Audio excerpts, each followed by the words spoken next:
Bonjour à toutes et à tous. Je me présente rapidement. Donc, je suis là, je ne sais pas si vous me voyez à l'écran, parce que moi, je ne me vois pas. Vous me voyez à l'écran, là? Oui, oui, on te voit, Ouais. Aurélien. Bonjour à toutes et à tous. Je me présente rapidement. Donc, je suis Aurélien Truc, délégué général de Construire Acier. Nous avons normalement dans l'assistance aussi Patrick Lepens, président de Construire Acier. Et ici aussi, normalement, vous le connaissez bien, Michel Aurier-Miller, responsable marché BTP. Vous voyez ici qu'il lève la main. Bienvenue à notre webinaire sur la décarbonation. Et on va faire une petite introduction. Enfin, je vais faire une petite introduction. Tout simplement, en fait, déjà, la première des choses à retenir, c'est que la transition écologique du secteur de la construction est en marche. L'acier, c'est un pilier incontournable à la fois des infrastructures, mais aussi des bâtiments d'aujourd'hui. Et l'acier, en fait, se réinvente pour répondre aux défis climatiques, et ce, depuis déjà quelques temps. euh, Avec ses performances intrinsèques, à la fois en particulier par exemple en matière de recyclabilité, mais aussi en matière de réemploi, eh bien c'est un pilier, l'acier dans la construction, c'est un pilier pour une architecture renouvelable, bien évidemment avec une conception, un détail, aussi une prescription qui se fait dans cette perspective. Depuis 2023, pour construire acier, cette association s'engage aux côtés de ses adhérents et pour les prescripteurs et les décideurs dans une démarche dite d'atténuation. La démarche d'atténuation, qu'est-ce que c'est? C'est apporter des éléments de réponse pour éviter l'ingérable en matière de dérèglement climatique d'ici 2050.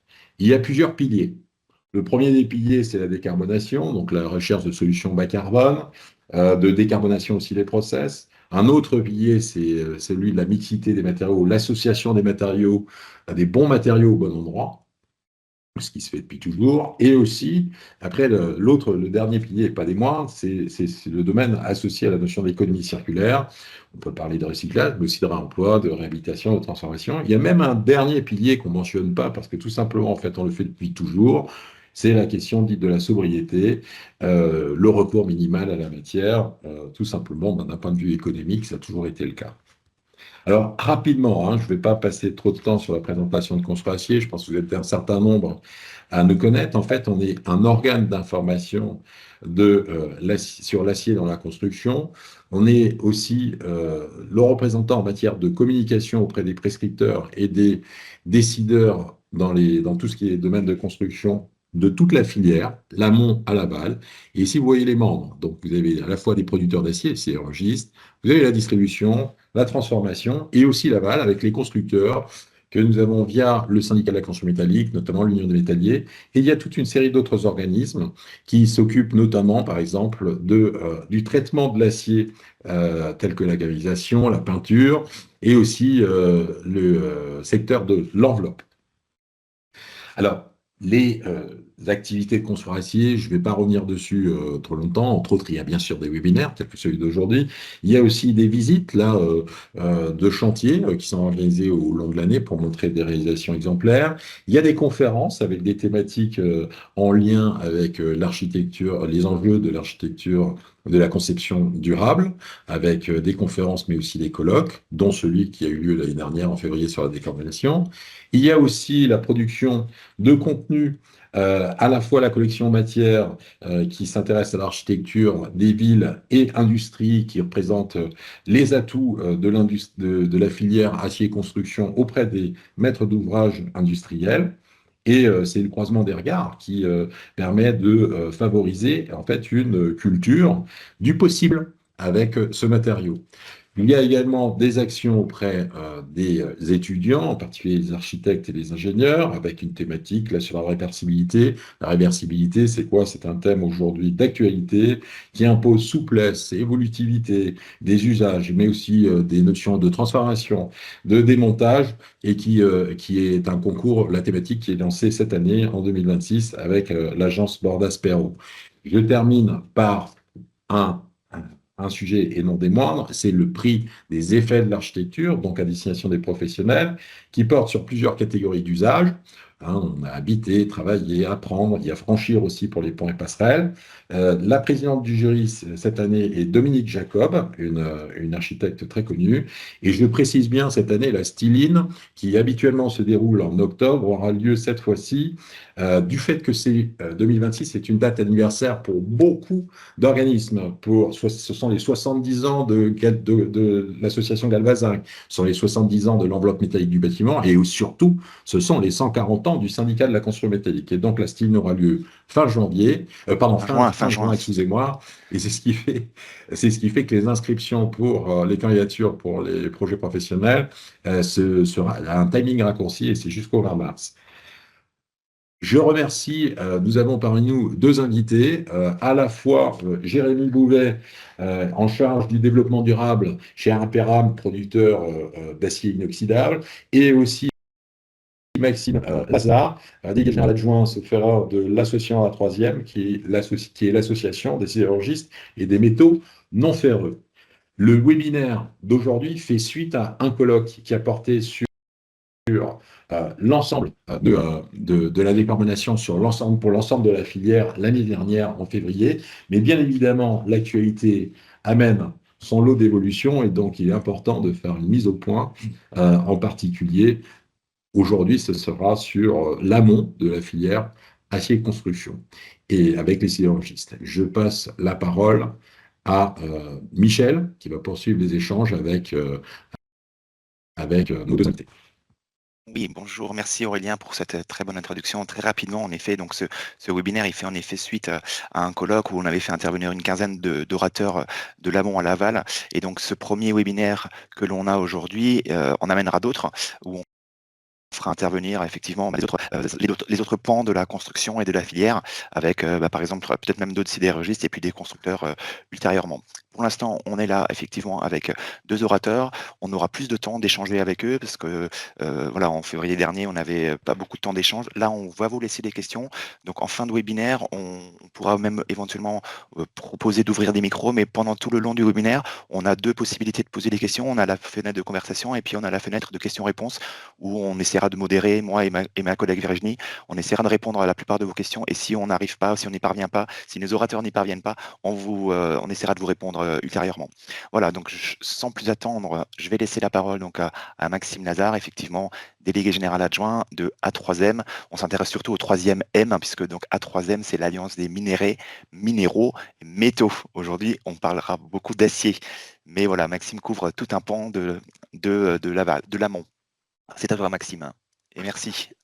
Merci beaucoup Michel, merci beaucoup Aurélien et puis à l'ensemble de l'équipe Construire Acier pour cette invitation effectivement donc qui fait suite à l'échange qu'on a pu avoir l'année dernière, un échange qui était d'ailleurs passionnant. Et c'est un plaisir de faire cette nouvelle information, échange sur le sujet des aciers avec Jérémy Bouvet. Je vais partager donc, mettre à l'écran ma présentation. Vous me confirmerez qu'elle est Oui, bien visible.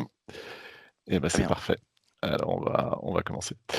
Donc quelques mots sur effectivement A3M, même si les initiales ont été révélées déjà. Je vais aller assez rapidement là-dessus. Donc A3M regroupe l'ensemble des précurseurs métaux et minéraux des industries françaises et européennes.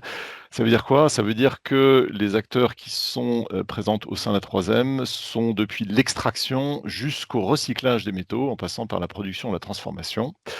Et que par nature, étant, comme tu l'as précisé tout à l'heure, en amont des chaînes industrielles, eh bien, on sert l'ensemble des industries aval, le bâtiment, les travaux publics, le transport, la génération d'énergie, l'ensemble des équipements et ainsi de suite. Peut-être pour donner quelques éléments complémentaires, donc A3M, la vision d'A3M, on représente le socle industriel, c'est ce que j'ai évoqué il y a quelques instants. Nous sommes acteurs de la double transition, et acteurs également de l'autonomie stratégique et des possibilités de résilience de l'ensemble des chaînes industrielles. Notre mission, comme beaucoup de fédérations, défendre, soutenir et promouvoir les acteurs que nous représentons Et cela se traduit par 4 objectifs essentiels. Le développement industriel, donc maintenir d'abord les capacités existantes, mais également pouvoir les développer. Assurer une décarbonation compétitive, et c'est le sujet véritablement de notre échange de ce jour. Et dans décarbonation compétitive, les 2 termes sont importants. La décarbonation, à la fois de nos entités, mais également la contribution à la décarbonation de l'industrie au sens large, puisque nous sommes en amont. Et celle-ci doit se faire de manière compétitive, de façon à ce que l'ensemble des acteurs puissent mener correctement cette décarbonation. Et 2 autres éléments, bien évidemment, l'attractivité de notre secteur qui, depuis quelques années, redevient heureusement au goût du jour, puisque l'actualité, la géopolitique a montré à quel point l'ensemble de l'industrie était sensible à son amont, et partant de là, à l'indépendance stratégique de l'industrie. Sur la partie droite de mes slides, donc la troisième, grosso modo, c'est 75 organisations, plus de 250 sites industriels en France, 45 000 ETP, et un chiffre d'affaires, ça va être un chiffre d'affaires 2023 ou 2024 de 35 milliards d'euros. Et sur la partie droite, un graphique que j'ai emprunté à Eurofer, puisqu'aujourd'hui on est sur la thématique de l'acier, qui vous montre l'empreinte sidérurgique européenne et qui montre que l'empreinte sidérurgique française est importante dans ce cadre-là. Pour aller plus loin dans notre propos, je vais donc rappeler ce qu'est la feuille de route de décarbonation du comité stratégique de filière mine et métallurgie. Alors, vous n'êtes peut-être pas tous fins connaisseurs des comités stratégiques de filière. Rapidement, il y a en France, dans le cadre du CNI, donc qui est le Conseil national de l'industrie, qui a été développé par le ministère de l'Industrie depuis plusieurs années, 19 filières qui sont pour eux en fait des interlocuteurs qui couvrent l'ensemble des parties prenantes et qui permet d'avoir un échange sur différentes thématiques. En ce qui nous concerne, et précisément sur la thématique du jour, une feuille de route avait été développée donc, il y a quelques années avec le CSF Mine Métallurgie, dans lequel on retrouve les adhérents d'A3M, Aluminium et Forge Fonderie. Et dans ce cadre, il y avait un objectif 2030 et 2050, et l'objectif 2030 était évoqué à hauteur de 30% par rapport à une référence 2018. Et en parallèle de ça, et sans lien avec le CSF Mine Métallurgie, il y avait une communication sur le sujet assez abondante, une action menée en 2024 sur les 50 sites les plus émetteurs, et naturellement les 50 sites, c'est les 50 sites industriels, quelle que soit leur filière. Alors, si on met le focus sur la partie sidérurgique, ce qu'il faut savoir, la plupart d'entre vous en avaient déjà une bonne idée, mais c'est le rappel pour ceux éventuellement qui seraient moins connaisseurs, une voie électrique et une voie fonte. Alors, la voie électrique, c'est 30-40% de la production.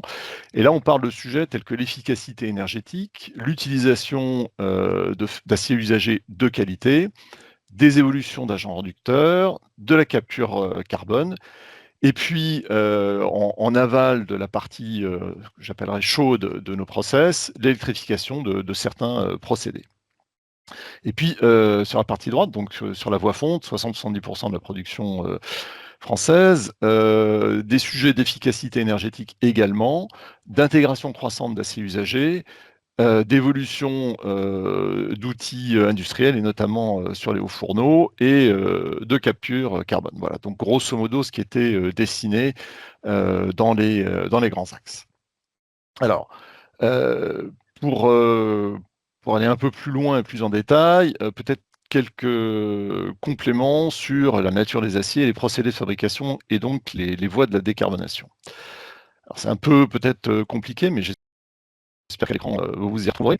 Donc vous l'avez compris, il y a des produits, des procédés et donc des décarbonations. Donc j'ai emprunté sur la partie gauche un graphique dans le cadre des plans de transition sectorielle, qui est une activité menée par l'ADEME, qui a fait plusieurs documents pour différents secteurs, dont celui de l'acier. Et ce graphique donc, qui explique les différentes étapes de production met en avant quoi? Met en avant que sur l'ensemble des émissions scope 1 du process sidérurgique, vous avez à peu près 85% qui vient de la filière au fourneau, 5% de la filière électrique, ça pour la voie très amont gauche. de la production, exactement, à gauche. Et puis, sur la partie transformation, donc qui est la partie droite de mon graphique de gauche, je suis désolé, sur le webinaire, c'est un peu plus compliqué sans pointeur, vous avez les 10% d'émissions restantes scope 1. Donc voilà à peu près pour vous donner les grosses masses et pour vous aider à comprendre de quoi on parle. Et toujours selon les éléments de l'ADEME, les émissions cellulosiques scope 1 sont de l'ordre de 1,8 tonnes de CO2 par tonne d'acier pour la filière intégrée et de l'ordre de 0,5 pour la filière électrique. Et à droite, vous avez les procédés. Je ne vais pas m'étendre trop là-dessus, on pourra y revenir s'il y a des questions plus précises. Donc, pour traduire ça, vous avez bien en tête qu'il y a des produits plats, des produits longs, et puis un cas un peu à part, qui sont les produits plats ou longs en acier très allié et inox. Donc les produits plats sont essentiellement issus de la voie fonte, et selon les produits ou les spécifications, nécessitent des hautes propretés en fer. Et donc, pour mener la décarbonation, les sujets qui vont être mis en avant, c'est les sujets de minerais de fer en réduction directe, d'utilisation de ferraille, donc d'acier usagé, et de modifications assez fondamentales du dispositif industriel. Sur les produits longs, qui sont essentiellement en voie électrique, les thématiques vont être essentiellement des sujets donc, de ferraille, encore une fois acier usagé, et d'électrification complémentaire sur les quelques étapes aval au four de fusion. Et puis, sur les plats et longs alliés inox, en Europe, c'est essentiellement une voie électrique aujourd'hui. La problématique vient surtout des ferroalliages. Et je n'ambitionne pas d'aller plus en détail sur ce sujet-là, puisque justement, Jérémy pourra nous donner davantage d'informations. Voilà. Donc les conditions de la mise en œuvre de cette décarbonation sont multiples. D'abord, ce qu'il faut savoir, ça fait l'objet de beaucoup de communications récemment, c'est la mise en place, là on est dedans depuis le 1er janvier, du MACF, donc le mécanisme d'ajustement carbone aux frontières. Vous avez tous lu des éléments, donc je ne vais pas faire une explication complète, j'ai essayé de vous mettre là les points essentiels.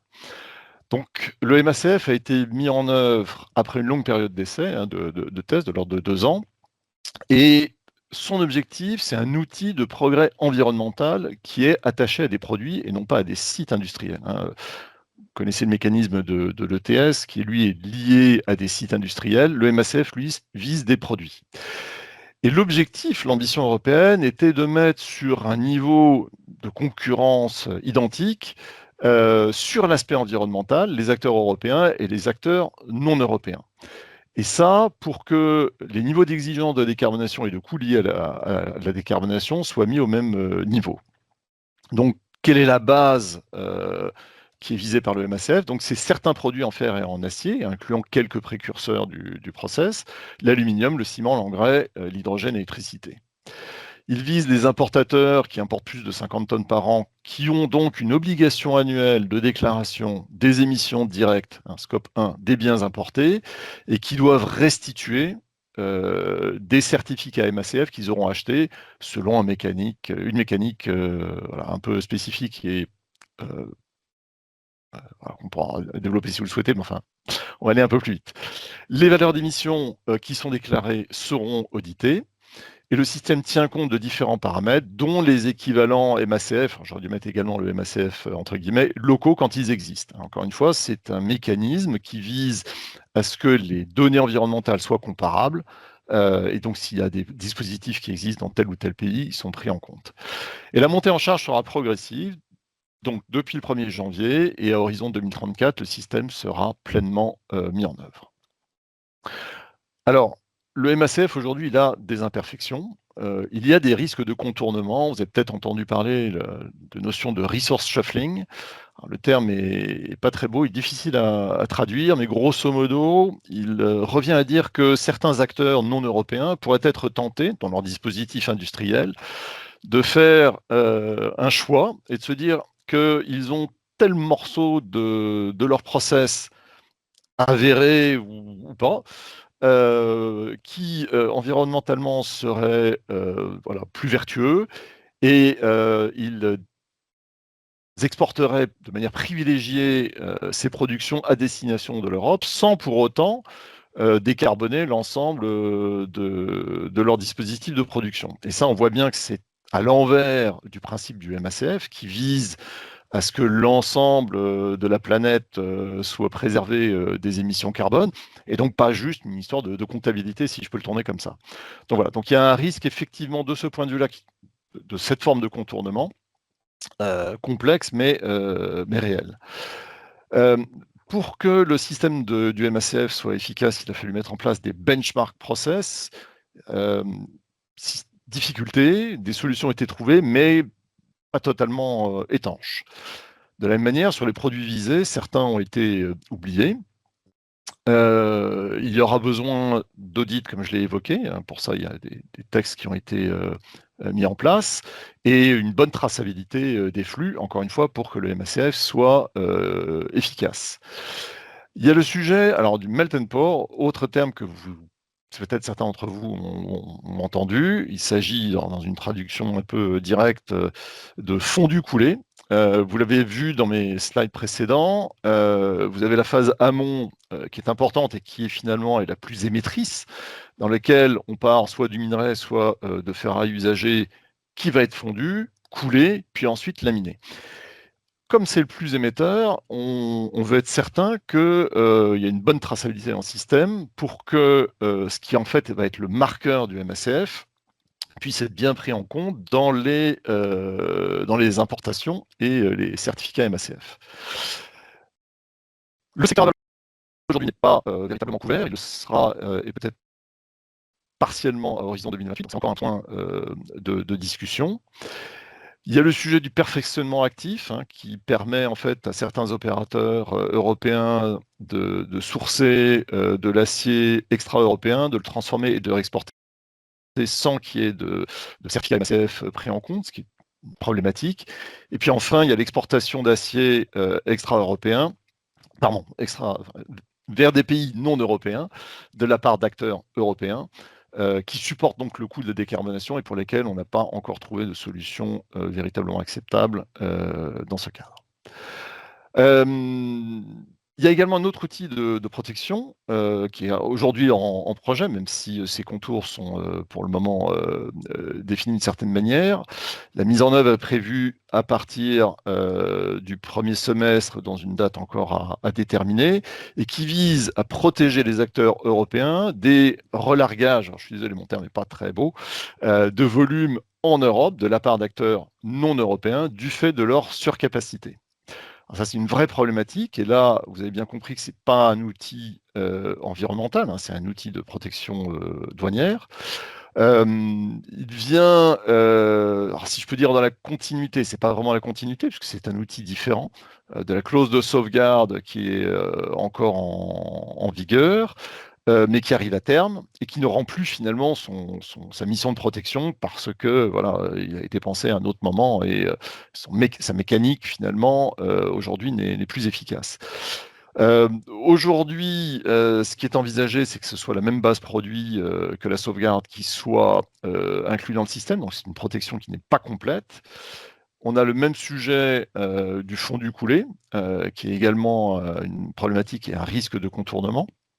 Et puis, je tiens à préciser quand même que cet outil permet évidemment l'importation de produits, il permet même des volumes substantiels sans droit de douane, et c'est le complément de ces volumes qui serait soumis à des droits de douane de l'ordre de 50% et des clauses de révision sont prévues. Donc voilà aujourd'hui les évolutions par rapport à ce qu'on a pu échanger il y a un an avec ceux d'entre vous qui étaient présents au précédent échange. Voilà. Les besoins de financement demeurent. Vous avez compris que certains coûts étaient vraiment dans des échelles très inhabituelles. Donc on a besoin d'un accompagnement de nos industriels pour pouvoir mener ces évolutions, et que le surcoût de la décarbe ne peut pas se comprendre qu'à l'échelle du coût carbone évité, et donc il faut qu'il y ait un marché aval prêt à acheter ce surcoût. J'en arrive au point de situation. Donc, alors je ne vais pas faire de la publicité à David Lolo, mais il a fait un article il y a quelques jours dans Les Échos qui est assez intéressant. C'est pas le seul article intéressant, mais celui-là était intéressant. Là aussi, certains d'entre vous l'ont peut-être aperçu, sinon je vous invite à le lire, en disant que l'industrie décarbonée en attente de déboucher. Donc c'est effectivement un des points que j'ai pu évoquer avec vous. Et qui finalement, alors qui ne parle pas que d'acier, mais qui parle aussi d'acier, donne un certain nombre de points de contexte. Et je finirai ma présentation avec cette slide. Vous l'aurez compris, il y a une réelle volonté des acteurs de la sidérurgie pour mener cette décarbonation, mais il y a des difficultés qui demeurent. Donc cette volonté, elle existe, il y a des projets, ils sont variés, ils sont nombreux, ils sont dans des phases variables avec des concepts, des pilotes, des mises à niveau industrielles. Le cadre technique n'est pas toujours confirmé. En réalité, certaines technos sont au point, d'autres ont besoin d'être encore finalisés, optimisés. Le cadre économique, vous l'avez bien noté, n'est pas toujours confirmé. Et donc, on est quand même dans une situation conjoncturelle délicate.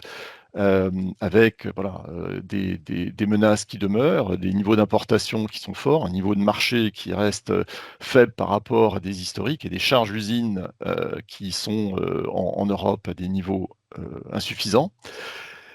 N'empêche que certains investissements ont déjà été réalisés, et donc ça avance. Les incertitudes, sur la partie droite de ma slide, c'est le coût et l'accès à l'électricité. Donc, coût et accès, on est sorti du système ARENH, on est dans un autre système aujourd'hui de tarification de l'électricité qui rebat un peu les cartes. Il y a eu des communications de certains acteurs et de certains fournisseurs sur le sujet. Et l'accès à l'électricité, c'est que par définition, la décarbonation repose sur l'électrification complémentaire des usages et parfois des besoins de puissance et donc de connexion supplémentaires. L'accès donc au DRI, à de l'hydrogène, vert de préférence, du biogaz, de la biomasse, l'efficacité du MACF, la réalité de la protection du marché sidérurgique, la situation géopolitique quand même qui globalement est actuellement compliquée, l'accueil des produits décarbonés et la préférence pour des produits à contenu production européenne, et l'accès à l'exportation qui reste compliqué dans un cadre actuel. Je rappelle aujourd'hui qu'aux États-Unis, les droits de douane à l'entrée du marché américain sont 50% à la première tonne. Voilà ce que je souhaitais vous présenter aujourd'hui. J'avais une vingtaine de minutes, normalement je suis dans les C'était temps. parfait. Et ben voilà. Et ce que je vous propose peut-être, enfin je sais pas comment vous envisagez les choses côté construire acier, mais c'est que Jérémy enchaîne avec l'illustration de l'inox peut-être, je sais pas. Oui, et puis qu'on fasse une séance de questions-réponses à la fin. Alors, il y a bien un replay qui est prévu, puisque c'est enregistré même. Donc, on pourra le mettre en ligne d'ici quelques heures ou quelques jours. Est-ce qu'on pourra diffuser aussi les exposés justement de Maxime, de Jérémy à l'ensemble des participants? A priori, oui, on pourra diffuser vos supports. Merci en tout cas Maxime, effectivement, pour cette présentation de la feuille de route française de la décarbonation. Encore une fois, d'un point de vue global, on n'a pas voulu rentrer dans le détail de ce que faisait chacun des acteurs, même si maintenant on va parler plus spécifiquement de l'acier inox, et effectivement de rappeler que ces mesures de protection au niveau européen ont été annoncées finalement à l'automne. C'est pour ça qu'avec Maxime, on a longtemps tergiversé sur la date de l'opportunité de faire ce webinaire l'an dernier, puis on s'est dit non, il vaut mieux attendre parce qu'on attendait effectivement que la Commission européenne écoute en fait tous les acteurs européens et se mette en phase sur des mesures de protection adoptées. Donc voilà, elles ont été annoncées. Maxime les a résumées là. On pourra y revenir plus longuement après si vous le souhaitez. Voilà, donc je vais maintenant laisser donc du coup la parole à Jérémy Bouvet. Jérémy Bouvet, donc pour Aperam, producteur d'acier inox. Jérémy, pardon, traite des sujets de sustainability, donc de recyclabilité aussi. Et il va nous parler donc de la spécificité de l'acier inox. C'est à toi aussi, Jérémy, pour une vingtaine de minutes. Je te remercie. Merci beaucoup, Michel. Bonjour à toutes et à tous. Je vois déjà qu'on est très nombreux sur le call, donc ça me fait plaisir de voir On est que près la de 100, ouais. décarbonation intéresse beaucoup d'acteurs. Effectivement, merci à Construire Acier de l'opportunité, à la fois l'année dernière et aujourd'hui encore, pour détailler la décarbonation. Comme Michel l'a précisé, moi, je vais vous parler de la partie acier inoxydable. Donc, effectivement, je travaille chez Aperam, qui est un producteur d'acier inoxydable en Europe. Je travaille sur les sujets de sustainability, de réduction des émissions de CO2 et de développement d'une nouvelle offre avec des émissions de CO2 réduites. Donc là, au cours de ces 15-20 prochaines minutes, je vais vous parler de la partie acier inoxydable. Où est-ce qu'on en est? Donc, compléter ce que Maxime a pu dire. Quelles sont les différentes étapes dans la décarbonation et qu'est-ce qui est d'ores et déjà disponible pour tous les acteurs de la filière construction d'un acier décarboné. Alors, quelques mots rapides sur le groupe Aperam. On est un groupe mondialement présent avec des unités de production en Europe et au Brésil. Donc, on fabrique de l'acier inoxydable, on produit des produits plats et donc on sert une multitude de marchés. Bien évidemment de la construction, mais aussi toute la partie équipement industriel, automobile, équipement particulier, donc un grand nombre de secteurs. On est 11 000 dans le monde. Une des grandes infos à retenir, c'est qu'effectivement, on a nos unités de production en Europe, donc en France et en Belgique. Et on a aussi une cinquantaine de sites de recyclage. Vous allez voir, c'est super important la partie recyclage et c'est super important la partie ferraille, scrap en anglais, parce que c'est la première clé d'entrée pour la partie décarbonation de l'acier inoxydable. Et donc, chez Aperam, comme vous voyez dans la slide, on récupère plus d'1 million de tonnes de ferraille, d'inox et d'alliage par an qui nous permettent ensuite de produire un acier inox avec une empreinte carbone déjà réduite. Avant de parler de la décarbonation, vraiment un court rappel sur qu'est-ce que c'est l'inox. C'est super important et le lien sur la partie décarbonation est clé. La spécificité d'un inox, c'est que vous avez du chrome. Et c'est ça qui fait que vous avez une caractéristique d'acier inoxydable avec la formation d'un oxyde de chrome. Donc c'est non négligeable, vous avez un minimum plus de 10% de chrome. À ça, pour plein d'autres inox, pour ceux qui sont familiers avec les nuances austénétiques, ferrétiques ou des non-nuances comme le 304, le 430, le 316, on va aussi ajouter d'autres choses, en particulier du nickel. Et ces deux éléments, Michel l'a expliqué tout à l'heure, c'est ce qu'on appelle des ferroalliages qui vont avoir un énorme impact sur l'empreinte carbone. Donc, à la différence de l'acier carbone, comme on l'appelle, l'acier inoxydable, on a besoin d'ajouter des matières premières. On a en tout cas besoin d'avoir une quantité de chrome et une quantité de nickel qui est importante et qui finalement va impacter notre bilan carbone. Ça, c'est sur la partie production. Sur la partie propriété de l'inox, vous les connaissez. Vous connaissez la durabilité, l'aspect esthétique pour la partie construction et toutes les applications qui peuvent en découler.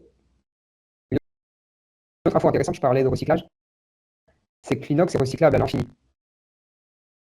Parfois, on va parler de downcycling ou finalement de perte de propriété. Quand on va parler par exemple du plastique, au fur et à mesure du recyclage du plastique, finalement, vous allez perdre en propriété.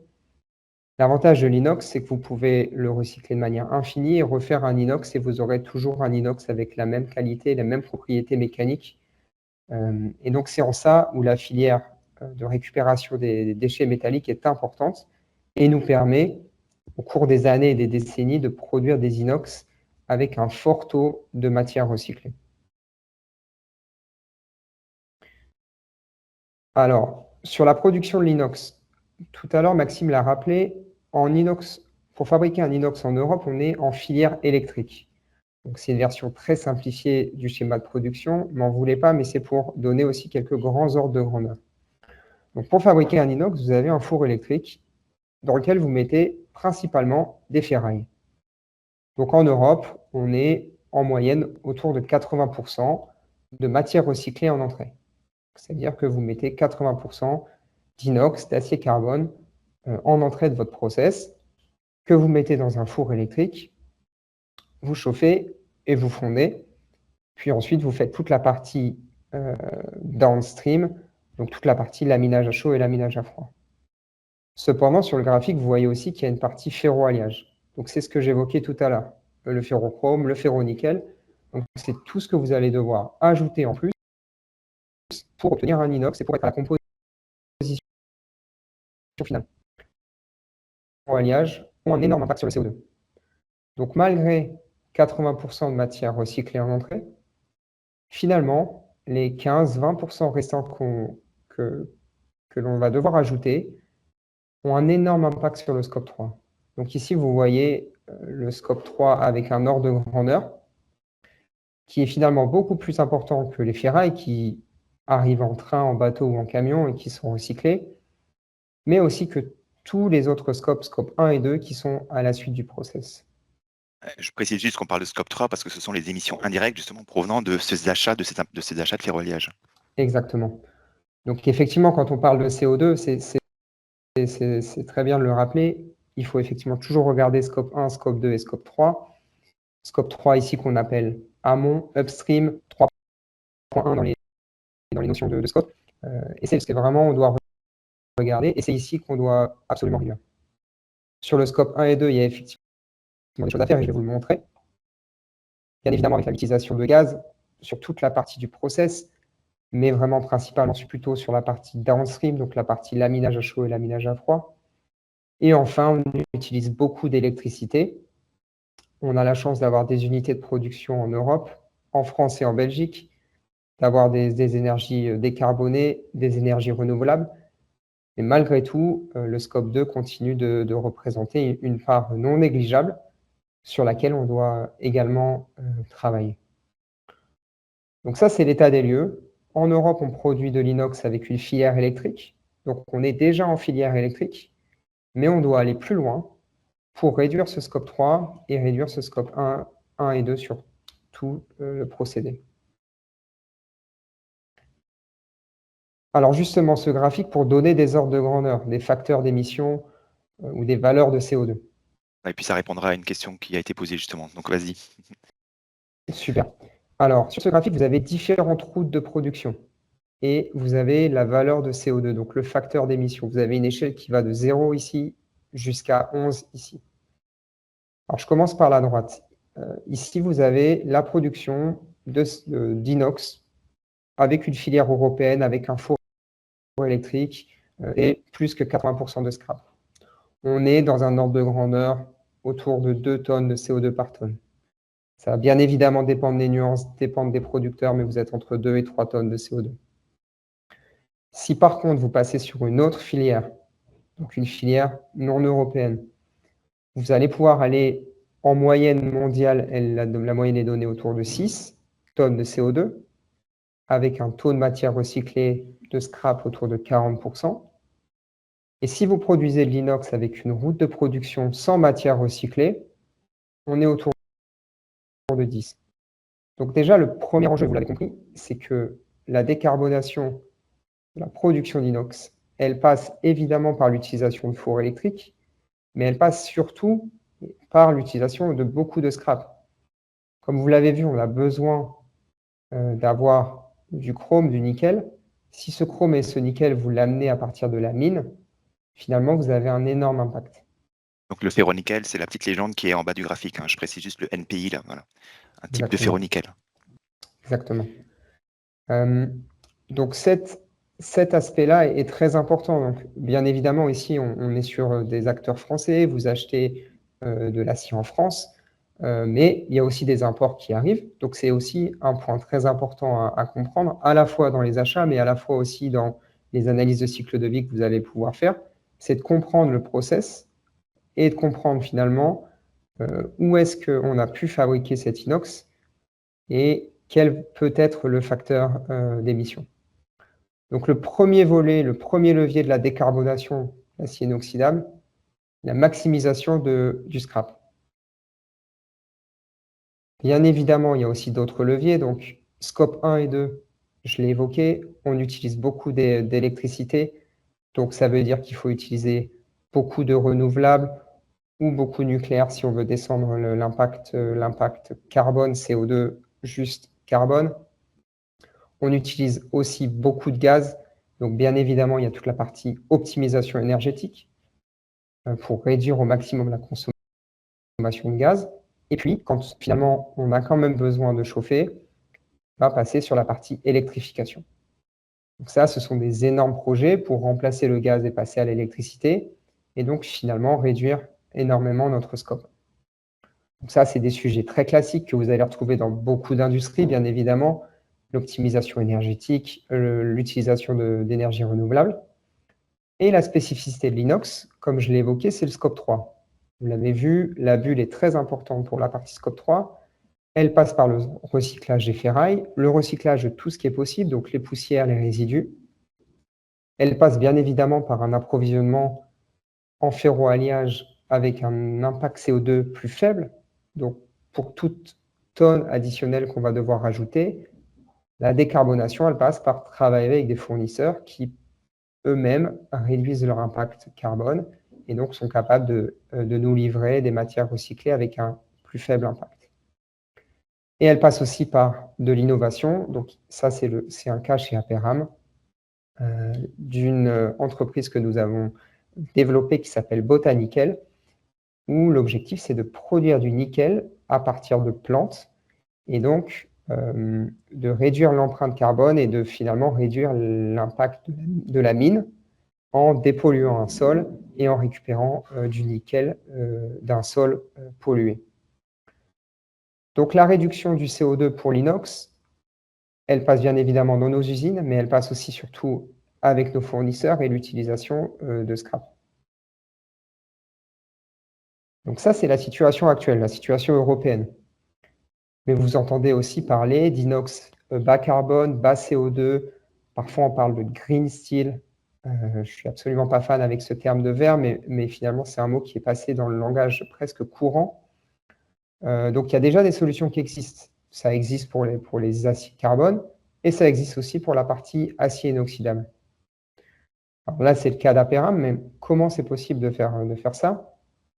Eh bien, en augmentant la part de recyclé, donc en se rapprochant au maximum de 100% de contenu recyclé en entrée, on est capable de, d'ores et déjà, diviser par 2 l'empreinte carbone.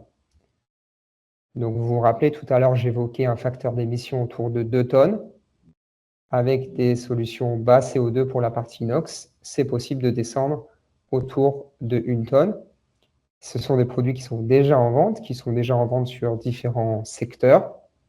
Et donc, c'est aussi possible d'étudier ce cas sur la partie construction.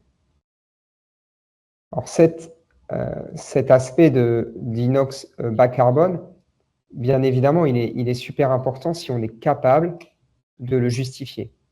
Donc, nous, à Aperam, on est ici sur la partie gauche, donc on produit des bobines qui après vont servir à produire des produits de construction qui enfin vont servir et être utilisés dans des bâtiments. Ici, on a pas mal de choses et pas mal de choses réglementaires. C'est-à-dire qu'en tant que producteur d'inox, nous, on a l'habitude de calculer une empreinte carbone ou de faire des EPD sur nos produits. Donc, c'est grâce à ça qu'on est capable de dire notre empreinte carbone, elle est autour de 2 tonnes de CO2 par tonne d'inox produit.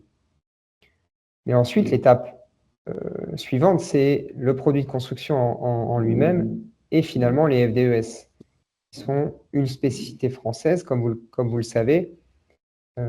Et pour un acteur comme Aperam, qui produit la bobine, et ben pour l'instant, on n'a pas encore de FDES pour les produits de construction, et c'est un sujet très important sur lequel on travaille pour pouvoir vous aider ensuite à intégrer cet inox et cet inox plus vert dans vos bâtiments et justifier de l'impact réduit en CO2 de l'utilisation de l'inox, à la fois par la matière première en elle-même, mais aussi grâce à la durabilité de l'inox.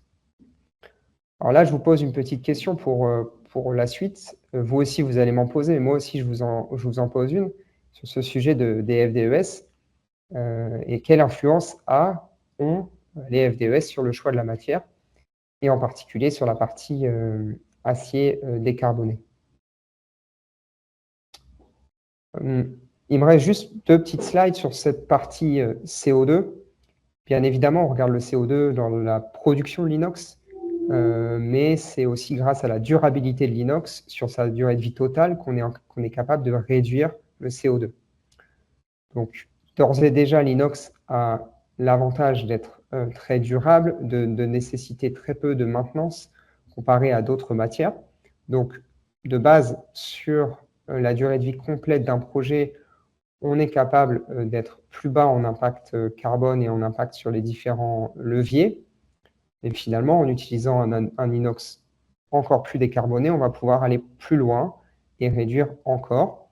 Donc, ce graphique donne l'exemple, la source, vous l'avez en bas, des bancs urbains à Melbourne, avec une comparaison des tonnes de CO2 émises sur toute la durée de vie du mobilier. Donc ici, on est sur une étude qui a été faite sur 35 ans, je crois. Et finalement, vous voyez que 1,304 utilisant du scrap, donc on va dire une filière européenne, permet d'avoir un impact carbone plus faible que d'autres matières, finalement grâce à une maintenance réduite, à un non-remplacement des pièces ou à la non-utilisation, par exemple, de peinture pour protéger la matière. Aussi, ici, il faut préciser qu'il y a la partie CO2, il y a aussi tous les autres aspects sur lesquels on doit se pencher, mais il y a aussi la partie coût, bien évidemment, la durée de vie du produit et le fait de non remplacer une pièce va permettre d'avoir un meilleur impact en coût, donc en life cycle cost ou en life cycle analysis. Et donc pour conclure, sur la partie inox, c'est déjà un bon candidat dans la construction pour la partie décarbonation, pour sa durabilité bien évidemment, donc ça va permettre d'améliorer l'analyse de cycle de vie complète du bâtiment, du produit de construction. On a bien évidemment, et vous le savez, une utilisation prouvée et une esthétique reconnue. Avec une production européenne, vous pouvez avoir un fort taux de matière recyclée, donc qui va finalement aussi vous permettre de justifier l'utilisation, parfois dans certains appels d'offres, de matières recyclées, avec des taux qui sont supérieurs à 80, voire 90% selon les nuances. Et enfin, des solutions bas carbone qui existent déjà. Je vais aussi revenir sur le point qu'a évoqué Maxime sur la partie débouchés. Actuellement, il y a des choses qui existent et donc désormais, il faut les mettre en place et il faut avoir une demande de tous les secteurs. Donc, il y a des secteurs qui commencent à bouger sur l'utilisation d'acier inox bas carbone, d'autres qui sont pas encore. Mais c'est super intéressant d'avoir justement ce type d'échange pour vous informer et que vous puissiez prendre en compte ces éléments dans vos prochains calculs, dans vos prochains appels d'offres et dans vos prochains projets de construction. Donc, merci pour votre attention. J'ai également tenu le timing, Michel. Bravo, ouais. Je suis à 18 minutes avec quelques réalisations en acier inoxydable sur, bien évidemment, différentes applications. En mobilier, en construction, en aménagement et en ouvrage d'art, on en reconnaîtra quelques-uns. Merci beaucoup Jérémy, merci beaucoup Maxime, merci beaucoup à la centaine de personnes présentes là en ce moment. Effectivement, ça a suscité pas mal de questions, je vais essayer d'en prendre tout de suite quelques-unes. Un bureau d'études, pour pas le nommer, qui basé du côté de Nantes, qui pose quelques questions sur, d'abord sur la capacité de production d'acier décarboné, donc acier européen fabriqué par des fours électriques, en tonnes ou en pourcentage. Alors à peu près le pourcentage de production d'acier via la filière classique et via la filière électrique, c'est en gros 40-60%. Donc 40% produit par l'acier électrique et 60% par la filière classique au fourneau. Ça, c'est les chiffres, on va dire, de la dernière décennie. Bien sûr, vous avez compris qu'il y a une grosse révolution industrielle qui va arriver avec l'évolution de tous ces outils. Bientôt, on parlera d'acier obtenu par réduction directe, où on aura des hauts fourneaux qui vont faire une technique de réduction directe DRI associée derrière à une technologie de four à arc électrique. Donc tout va être complètement chamboulé. On vous expliquera tout ça dans les prochains temps. Mais est-ce qu'on peut donner déjà une réponse sur cette capacité de production d'acier décarboné aujourd'hui? Et surtout, même lié à ça, une question sur une idée de surcoût liée à la décarbonation des aciers pour le maître d'ouvrage. Et puis, peut-être ça sera peut-être plus difficile de répondre, mais quelles sont les prescriptions possibles pour les maîtres d'ouvrage, maîtres d'œuvre dans le cadre des marchés publics, justement pour favoriser les aciers plus vertueux, les aciers européens, versus les aciers étrangers importés. Alors, qui c'est qui veut commencer à répondre? Après, on pourra éventuellement ouvrir les micros de l'un ou de l'autre participant si vous souhaitez, mais en tout cas, voilà, on va essayer de procéder comme ça pour l'instant. Je peux prendre un début de réponse. Jérémy complétera s'il le souhaite. Voilà, effectivement, comme tu l'as évoqué, hein, sur les ratios de production d'acier en Europe, voie électrique, voie fonte, c'est exactement ce que tu as évoqué, hein. L'ordre de grandeur, c'est 40% voie électrique aujourd'hui et 60% voie fonte sur l'ensemble des produits qui soient destinés au bâtiment, à l'automobile ou à l'équipement et ainsi de suite, hein. Donc c'est sur l'ensemble de la production. Donc ça, c'est un premier point. Comme tu l'as évoqué, l'avenir, si on se projette plus loin, ce sera avec des procédés, je dirais alors je ne veux pas dire qu'ils deviendront hybrides, mais en tout cas d'une autre nature qui se profileront. Après, je pense qu'il faut avoir en tête des notions de trajectoire. J'évoquais tout à l'heure qu'au-delà de la photo instantanée, il y avait des ambitions. Je dirais, à horizon 2030, que le secteur puisse abaisser ses émissions carbone scope 1 et des objectifs de neutralité à horizon 2050. Sur les acteurs qui sont aujourd'hui en voie fonte, il y a des incorporations, en tout cas pour certains d'entre eux, d'acier usagé de manière croissante, qui sont des vecteurs d'amélioration et donc de baisse des émissions carbone. Il y a certains investissements qui ont été menés. Alors, en tant que fédération, c'est toujours un peu délicat pour moi de mentionner telle ou telle entreprise, mais vous comprendrez. Et donc, voilà, il y a des investissements qui ont été mis en place et qui permettent notamment, sur la voie fonte, d'abaisser ses émissions. Derrière, voilà, les choses voilà, suivront la trajectoire. Ce qui est important, c'est que on a besoin de ces conditions de succès face à des investissements qui sont colossaux, hein. Encore une fois, vous l'avez bien compris dans mon propos, on a besoin d'un MACF véritablement efficace et on a vu les risques qu'il y avait aujourd'hui dans son déploiement, parce que c'est pas un outil totalement parfait, et on a besoin de se protéger des surcapacités mondiales qui cherchent des débouchés en Europe. Donc c'est ces compléments nécessaires pour que derrière les ambitions aient la capacité de se transformer. Pour la deuxième partie de la question, que je ne reformulerai pas parce que je ne voudrais pas éventuellement l'écorcher. Je dirais après, voilà, il y a la possibilité toujours ouverte à l'ensemble des acteurs de discuter en direct. Et je pense que c'est ça qu'il faut faire. Je pense que c'est ça qu'il faut faire, hein. Chacun a développé ou développe ses solutions. Et donc, c'est dans le dialogue commun qu'on trouve les voies du développement. Jérémy, tu veux peut-être... Sur la partie acier inoxydable, effectivement, la partie four électrique, tous les acteurs européens sont là-dessus, donc pas de problème. Sur la partie plus décarbonée, tous les acteurs bougent. Après, la grande difficulté, c'est effectivement d'avoir de la disponibilité sur toute la chaîne. Et c'est toujours ça qui va être drivé par la demande. Si au début, il n'y a pas de demande, effectivement, il n'y a pas de stock dans la filière. Donc, c'est des choses qui commencent à se mettre en place. Mais il y a de la disponibilité, il y a des choses qui sont possibles. Et comme le dit Maxime, discuter avec les acteurs en amont pour pouvoir décarboner vos secteurs. Alors, il y a une question qui est un peu liée à toutes ces choses-là, c'est quel est le gisement de ferraille versus la demande de ferraille. Alors, je vais commencer par dire que d'abord, effectivement, la ferraille, il n'y en a pas suffisamment disponible en Europe et dans le monde. C'est bien pour ça que on n'est pas passé simplement à une fabrication d'acier 100% issue de ferraille, parce que c'est impossible d'avoir une production d'acier qui serait issue uniquement de ce mode de fabrication-là, parce que la production d'acier, le demande d'acier est tellement énorme en Europe et encore plus dans le reste du monde, qu'il faut continuer de produire de l'acier de façon primaire, de façon avec le minerai de fer. Et donc, c'est pour ça que la filière historique de fabrication de l'acier à partir de minerai de fer et de coque de charbon, elle doit persister, perdurer, et surtout, elle doit être complètement chamboulée, comme je le disais il y a 5 minutes. Donc, c'est pour ça que l'ensemble des acteurs européens travaillent à utiliser finalement toujours le minerai de fer, mais à le transformer différemment.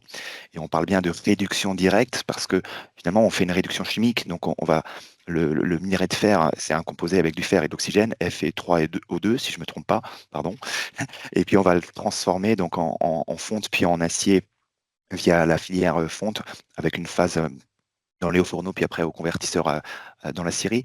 Demain, on va ajouter de l'hydrogène. Donc, c'est bien ça tout l'enjeu aujourd'hui, le challenge des sidérurgistes, pour émettre beaucoup, beaucoup moins de CO2, parce qu'à la place donc de la molécule C, on va mettre de la molécule H2O et on va donc, H2, et on va donc avoir comme produit secondaire de l'eau, H2O, avec l'acier. Donc, parce que voilà, le gisement de ferraille n'est pas suffisant pour obtenir complètement de l'acier à partir de ferraille. Pour compléter peut-être, dans la branche inox, effectivement, on utilise donc 80% de ferraille minimum en Europe. Il y a une question qui a été formulée, mais je pense que la personne a mal compris. Il dit, vous annoncez 80% d'acier inox en four électrique. Non, en Europe, l'acier inox est produit toujours en four électrique et on met 80% de scrap, donc de ferraille.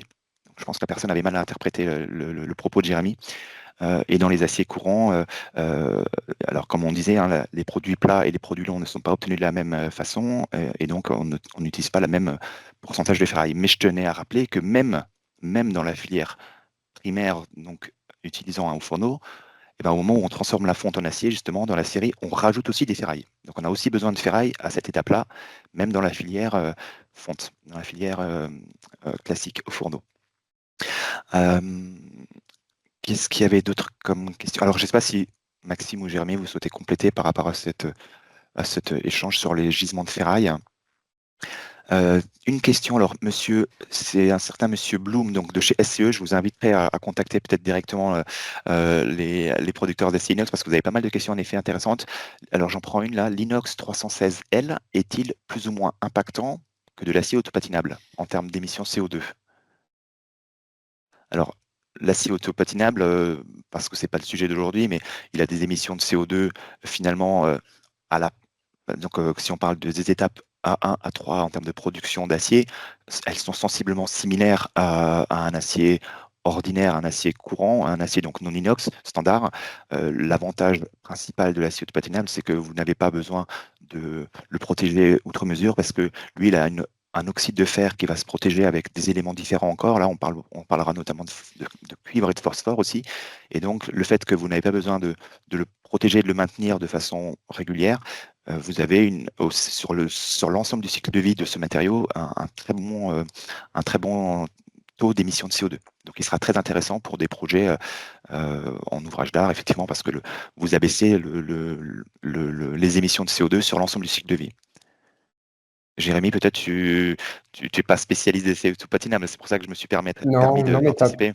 Tu as bien fait, effectivement. Je ne connais pas le facteur d'émission.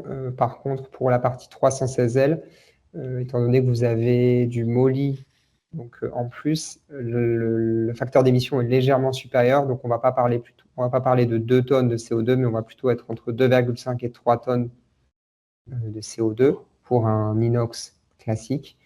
Mais par exemple, ce 316 existe aussi dans la version Infinite chez Aperam, où nous divisons par 2 l'empreinte carbone. Donc, c'est un acier vraiment inox, vraiment classique, comme le 304, Et donc, il y a des alternatives bas CO2 qui existent. Alors, juste pour repréciser aussi le contexte et le cadre dans lequel on se place, lorsque tu donnes ces chiffres d'émissions de CO2 à la tonne, on se place bien dans le cadre de la production de l'acier à la sortie d'usine. Donc, c'est les étapes A1, A3 du cycle de vie. C'est ça? Oui, c'est ça, c'est jusqu'à la porte d'Aperam, où bien sûr, après, il faudra rajouter le transport jusque les différents transformateurs et toutes les étapes à la suite. Malgré tout, l'impact du CO2 vient principalement de l'utilisation upstream et des matières premières. Ouais. Donc, bien évidemment, il ne faut pas négliger la suite, mais c'est ça qui est très important de regarder et de comparer. Et c'est pour ça que ça implique énormément d'acteurs de faire une analyse de cycle de vie complète du matériau, puisqu'effectivement, il faut voir jusqu'au produit final. Ou des FDES. Voilà, des FDES, ouais. Qu'est-ce qu'il y avait encore d'autre comme... Alors, une question sur le MACF, peut-être pour toi, Maxime. Dans les imperfections du MACF, vous ne relevez pas le seuil des lots supérieurs à 50 tonnes, qui pourrait être un moyen des contournements du dispositif et segmentant les quantités importantes en petits lots. Oui, alors, ça c'est un sujet un peu délicat. Alors, honnêtement, je suis pas capable d'estimer la nature du risque de contournement sur ces petits lots. On parle de 50 tonnes par an, hein, sur les acteurs qui font 50 tonnes par an. Ma compréhension était que en mettant ce seuil de 50 tonnes, les volumes d'acier capturés par le MACF étaient alors je vais peut-être dire une bêtise, mais de l'ordre de 90-95%. Et donc, ce seuil permettait aux petites entreprises, en tout cas celles qui avaient des flux marginaux, de ne pas mettre la main dans un dispositif administratif peut-être complexe pour elles, sans pour autant que ce soit préjudiciable pour le secteur. Donc voilà, donc la question elle est bien évidemment légitime. Je ne peux que partager voilà, ce que j'ai compris du sujet. Voilà, c'est un chiffre que j'ai en tête, je ne sais plus d'où il vient, mais je crois que c'est ça dont on parle. Jérémy, vas-y, oui. Je vais compléter, effectivement, le 50 tonnes est une valeur annuelle. Les entreprises qui importent doivent obtenir une autorisation à importer, donc ils doivent faire une demande pour avoir un numéro d'autorisation CBAM. Donc, c'est-à-dire qu'une entreprise va faire une demande et va importer sur toute l'année. Elle ne peut pas multiplier ses demandes et multiplier ses imports. Sinon, ça voudrait dire qu'elle a plusieurs entités juridiques ou plusieurs entreprises. Donc, ça commence à complexifier. Donc, quelqu'un qui importe à l'année 1000 tonnes d'inox ne va pas pouvoir faire 20 fois 50 tonnes aussi facilement. Juste pour pas oublier, je voulais quand même rajouter juste un site référence pour établir des FDES personnalisés. La filière a mis en place, maintenant il y a déjà une douzaine d'années, un outil donc piloté, développé par le CTICM, Centre Technique Industriel de la Construction Métallique, un outil qui s'appelle Safe Construction, SAVE-construction, où vous pourrez déterminer vous-même vos FDES pour tous les produits de construction entrant dans la composition d'un bâtiment. Donc c'est décomposé par solution constructive, façade, couverture, bardage, solution bien sûr de structure. Et donc vous pourrez établir vous-même à partir des FDES mères, vous pourrez calculer les impacts environnementaux de vos produits. Juste peut-être cette question qui a été pas trop abordée, je ne sais pas si on arrivera à y répondre. Donc, peut-être pour toi, Jérémy, quelle est une idée du surcoût lié à la décarbonation des aciers pour le maître d'ouvrage? Est-ce que tu peux donner une ordre de grandeur, peut-être déjà entre ta gamme standard et ta gamme ultra bas carbone? Et comment on peut aider ces maîtres d'ouvrage ou maîtres d'œuvre dans le cadre des marchés publics? Parce qu'ils ont peut-être du mal à justement à justifier l'utilisation, le recours à des aciers bas carbone quand ce n'est pas spécifiquement demandé dans les appels d'offres dans les CCTP. Alors moi, je peux parler effectivement du surcoût vraiment amont, upstream. Bien évidemment, après, il y a d'autres acteurs dans la chaîne, donc je ne suis pas responsable finalement du surcoût qui va être appliqué, mais on parle pour la partie inoxydable d'environ 10% de surcoût entre un inox européen classique et un inox de la gamme Infinity. D'accord. Merci. Alors, est-ce qu'il y a d'autres questions? J'ai essayé de les passer en revue toutes. Dans le module de questions-réponses, je crois qu'on a à peu près abordé toutes les questions.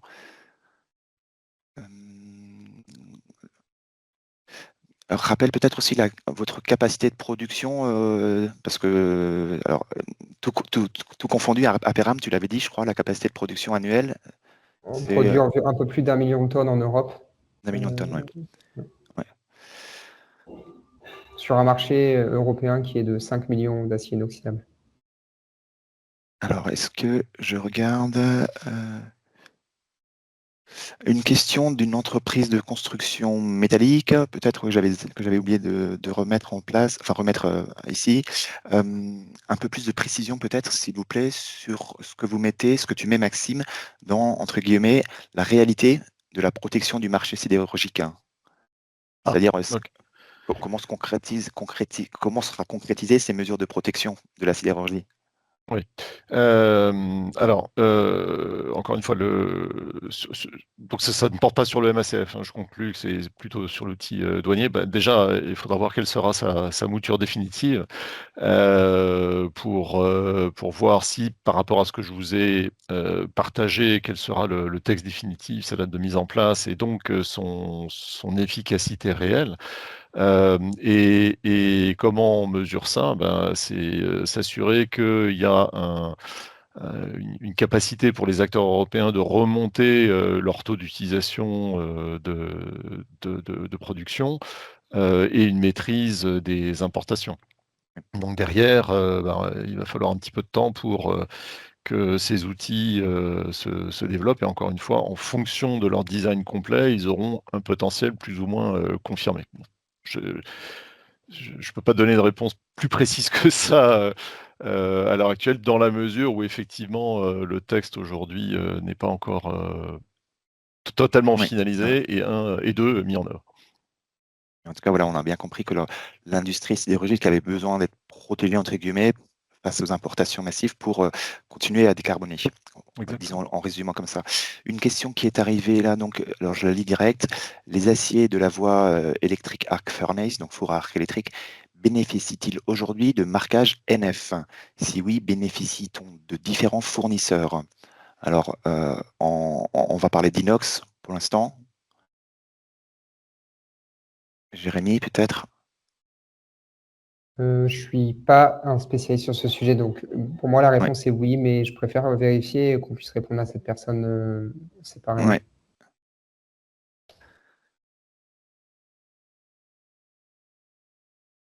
Est-ce que, ouais, je pense que là Peut-être, non plus, je Michel, voudrais pas m'avancer.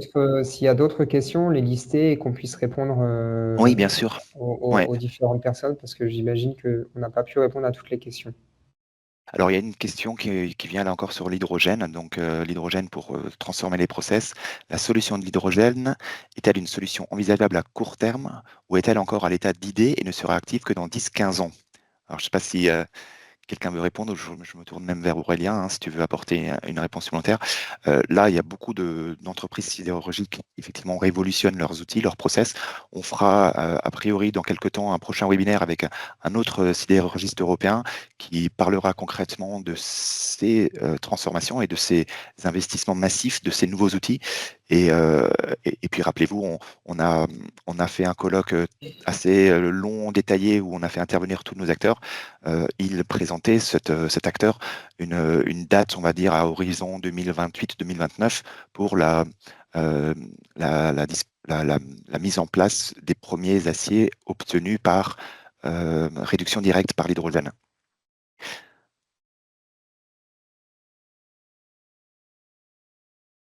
Donc envisageable à court terme. Alors vas-y Aurélien, oui, je te laisse compléter. Oui, bah, bonjour à tous de nouveau. Écoutez, effectivement, enfin, les feuilles de route, il y a la feuille de route générale, et évidemment, les avancées des sidérurgistes les uns les autres ne sont pas tout à fait les mêmes. Il y a forcément une phase un peu hétérogène dans la phase de progression.